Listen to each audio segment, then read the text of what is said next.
सोनर गुरुकुल सासवड येथे सुतारकाम आणि बांधकाम हे दोन मुख्य अभ्यास विभाग शिकवले जातात.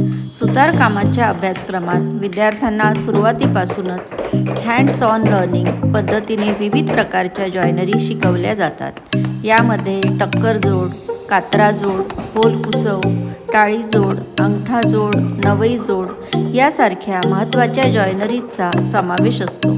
या सर्व जॉयनरीचे प्रात्यक्षिक काम विद्यार्थी अत्यंत कुशलतेने आणि मनापासून शिकतात. पुढील टप्प्यात हे कौशल्य त्यांना विविध प्रकारच्या फर्निचर तयार करण्याच्या कामात उपयुक्त ठरते.